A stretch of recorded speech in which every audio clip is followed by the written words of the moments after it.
Welcome to American Black Journal. I'm your host, Stephen Henderson. Detroit Mayor Mary Sheffield is marking 6 months in office after making history as the first woman elected to the city's top job. I sat down with Mayor Sheffield recently to talk about her family's legacy in the city for an upcoming Detroit PBS special titled Destination Detroit. We also talked about the people who inspired her political career, the importance of leadership, and her priorities for the city. Madam Mayor, thanks very much for joining us, and congratulations on all your early success. It's been really interesting to watch how this all unfolds. So I'm going to start here.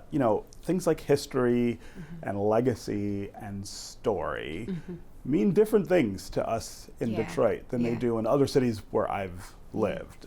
They have a stronger resonance with us here. And your presence in this office calls on those things in a different way than we have seen for a really long time in Detroit, decades, in fact. And I think anyone can go and read about your history or about your legacy, but I really would love to have you talk about how those things kind of visit with you every day now that you're in this role, just little things that remind you, I guess, of the weight of those things, and they're important. My own personal legacy continues to push me and shape me and mold me into who I am today. As you know, I come from civil rights, labor leaders who were unapologetic about investing in people and standing up for social justice and civil rights. And I mean, it really is what motivated me to run for office and to stand up and to fight and to lead the way in which I do, which I think is a fresh breath air in the sense that it's about people, it's about neighborhoods, it's about the most vulnerable in our city, about social justice.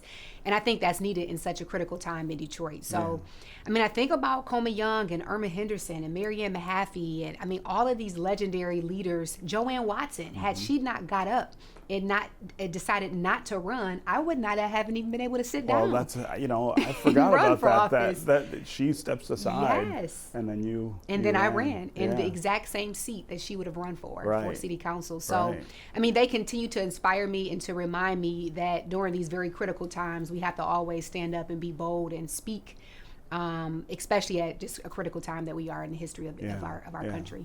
You were city council president, and in a leadership role, obviously there.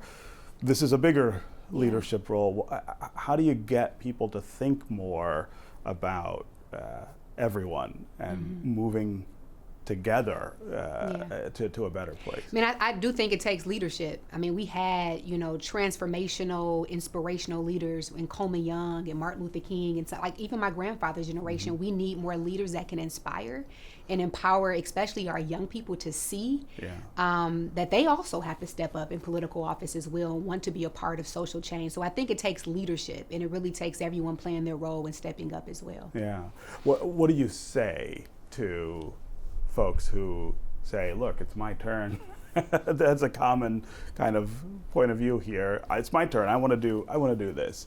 How do you get them to think about, okay, well, maybe it's your turn, but maybe it's our turn instead? Yeah, I mean, I think, when I think back to Coleman Young days, I've read a lot and I've heard a lot about how even if someone wanted to run for office and it maybe wasn't the right time or they didn't have the best chance, they will find something for that person to do to cultivate the gift so that they can still serve in different capacities. And so I would say, again, it's always something to do. It doesn't always have to be political office. It can be a board. It can be a commission. It can be other ways that you can serve and give. But I think we have to be more strategic in how we are electing people to office to have a greater impact on the overall political power in Detroit, the state, and in the country, to be quite honest. You have had a real focus in the early part of your administration on young people here in Detroit. Things like RX Kids, which I think is a phenomenal program. And now we have that citywide in Detroit, this idea of supporting every pregnant woman in a way that will lead to the sort of successful first year of her child and sort of on from there. You've also talked a lot about older young people, teenagers and things. that seems to me, again, to call back to that history and that legacy, because that's the future. And that's what we've got to kind of invest in. No, I agree. I mean, and then as the youngest ever elected to city council at 26, I feel like it's an obligation and a duty for me to invest and to represent for our young people. And so it comes from our legacy, but I think also, again, making history as the youngest person on city council, I just feel like it's a duty of mine to invest and to support our young people. And I have to be honest, I mean, our young people are looking for, right, attention and support and investment in a way that we haven't seen before. And so I'm very proud of the approach that this administration has taken, incorporating young people in all of our policies and programs and ensuring that we're investing directly in them. You've also had this real focus on, social service and social safety net, I think, in the city, which has been really tattered for a long time, partially because of funding challenges, but also because of priority. What matters the most to the people in charge. Talk about how you're trying to, I guess, sew that back together in a more supportive way. And I think some of it is funding, but as you mentioned, some of it is priorities. And I say that because this budget that we presented to council that was passed, another balanced budget, $3 billion budget, it was shifting priorities to take care of the most vulnerable and to support social services, and we were able to do it. And so it goes back to how you want to prioritize things. But I believe that, in order for Detroit to really rise, in order for us to continue the momentum and the growth, we have to start investing in people, building our middle class, raising the incomes of Detroiters. In order for Detroit to reach its next step, we have to invest and raise the incomes of the most vulnerable in our city. And so I am very passionate about that because, again, we don't want to grow a city where most of our residents don't benefit. Don't have we any, want them to benefit any from real it as well. Stake in it. Yes. That reminds me, to what you were just saying, of that labor legacy that you have in your family, and of course that we have in this city. Detroit would not be what it is without labor and the role that labor played. I'm looking for places where, for you, that calls directly to you. As you mentioned, I come from labor. Labor is in my blood. And, having a strong middle class is about labor. And I think all of the work that I do, policies and programs, are about how do we invest in people and build our middle class with good quality jobs in our city. And so it comes from the history of my family and what I know. That's what I was taught. That's what I was molded to believe. And so it's a very, very important thing to me. We created for the first time ever a new position, which is a labor liaison director. And that person is consistently building relationships with all of our labor unions as well. Challenges. It's early. And, I think you need time to figure out where things are and what you want to do, but the kind of things that you see that will push us in the next couple of years to do these things and to refocus the way that you have on the things that call to that legacy. Some of the challenges for me is, Detroit is such a big city from a demographic standpoint, geographic standpoint, I should say, and our population, right, is not there to meet kind of the demand of services. I would say, property tax reform, our educational system is difficult to try to crack because the mayor doesn't control the school system, but it directly impacts the quality of life and the ability for families to want to stay and to move in Detroit. And some of these things are systemic. Going back to generations and decades ago, that really put us in a position in a lot of ways, I feel, to fail, for Detroit to fail, right? Insurance, redlining, all of these things are not easy fixes, but they are challenges that I'm excited to try to take on as much as possible to try to fix. Your family comes here from Georgia and settles, as you said, in Black Bottom, which is then destroyed, partially by the freeway, but also just by development and gentrification.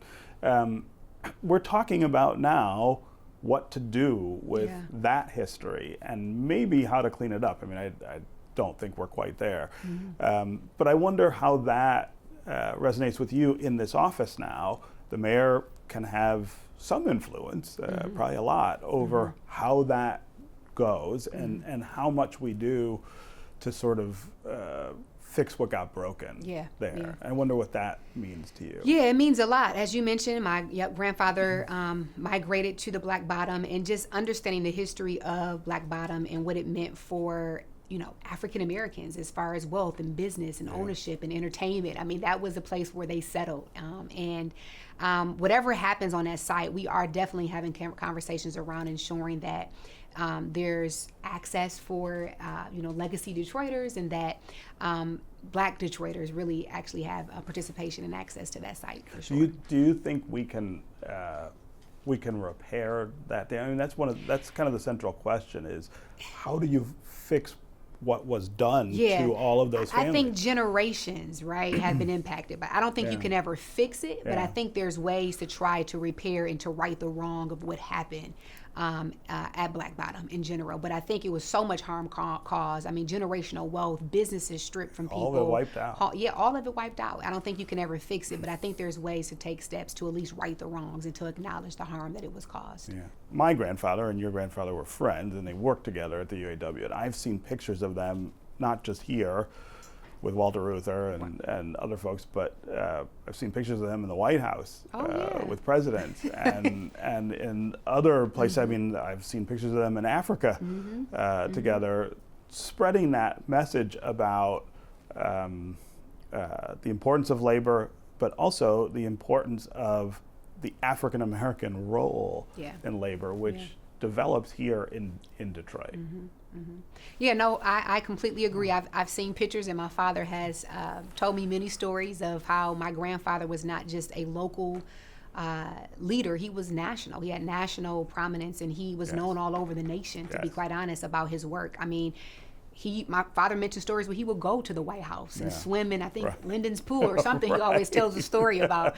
But yes, my grandfather was a national leader whose, I think, fight for civil rights and inclusion of African Americans in labor was instrumental and touched more than just Detroit, but also around the nation as well. And Mayor Sheffield reflects on her grandfather's influence in Detroit's labor movement in the special Destination Detroit, airing on June 22nd. At 9 p.m. The hour-long documentary explores the rich histories of people who helped shape Southeast Michigan. Detroit PBS invited residents to share stories of how their families came to the area and the lives they built here. Here's a preview. Detroit's iconic train station, full of history, American history. Some called it the Ellis Island of the Midwest. My family came to Detroit via my grandmother. People sharing their migration stories. She came from Natchez, Mississippi. She came on train. Everybody comes from somewhere. But why come here? Watch Destination Detroit.